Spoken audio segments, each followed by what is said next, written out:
কাগজে কলমে পৌষ না এলেও তীব্র শীতে স্থবিরতা নেমেছে উত্তরের জনপদে। শীতের সাথে পাল্লা দিয়ে বেড়েছে রোগশোক ও জনদুর্ভোগ।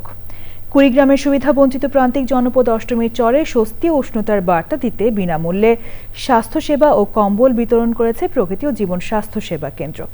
এমন উদ্যোগে সাধুবাদ জানানোর পাশাপাশি চরাঞ্চলে সামাজিক নিরাপত্তা কর্মসূচির তাগিদ বিশিষ্টজনদের। আব্দুল করিমের ভিডিওচিত্রে মোশাহিদ রনির রিপোর্ট।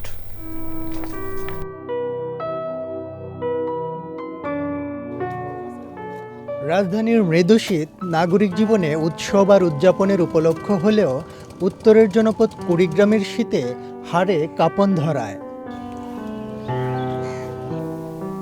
দিনপঞ্জিতে পৌষের আগমন এখনও বাকি থাকলেও ব্রহ্মপুত্র অধ্যুষিত চিলমারি ও প্রান্তিক চরাঞ্চলে তাপমাত্রা নামে 10 ডিগ্রির নিচে।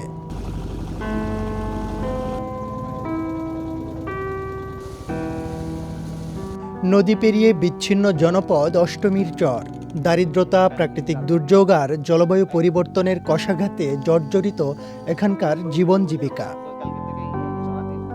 জেঁকে বসা শীতে দুর্ভোগের পাশাপাশি বেড়েছে শীতজনিত রোগের প্রাদুর্ভাব। সুবিধাবঞ্চিত জনপদে স্বস্তি ফেরাতে প্রকৃতি ও জীবন স্বাস্থ্যসেবা কেন্দ্রের বিনামূল্য চিকিৎসা ও ওষুধ প্রদানের পাশাপাশি কম্বল বিতরণ করা হয়েছে। এসে ওষুধ পানি দিছে, কম্বল দিছে, আমরা নিচে শান্তি হয়েছি, তারপরে আল্লাহ জানি শান্তি করে। কম্বল পাইছি, যার দিন আমরা খুশি হয়েছি, যে দিছে তার জন্য আল্লাহ আরো দিবার দেয়। দোয়া করি আপনারা আল্লাহ বাঁচা রাখুক। চরের মধ্যে ওষুধ পানির খুব পাওয়া জোগাড়। কম্বল টম্বল পাইছি, ওষুধ পাইছি, শীত বস্ত্র এবং ওষুধ পেয়েছি, এতে আমরা খুবই অত্যন্ত খুশি, খুবই সন্তুষ্ট হয়েছি।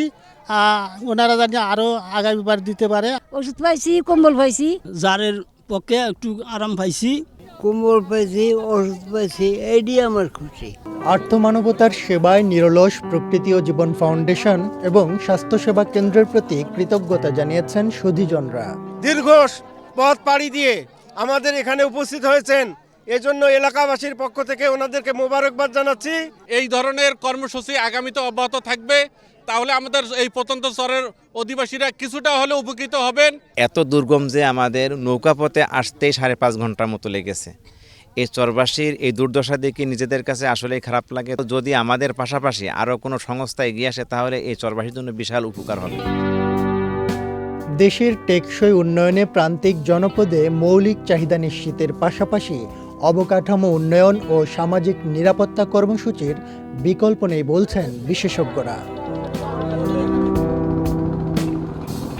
Moshahid Roni, Channel I.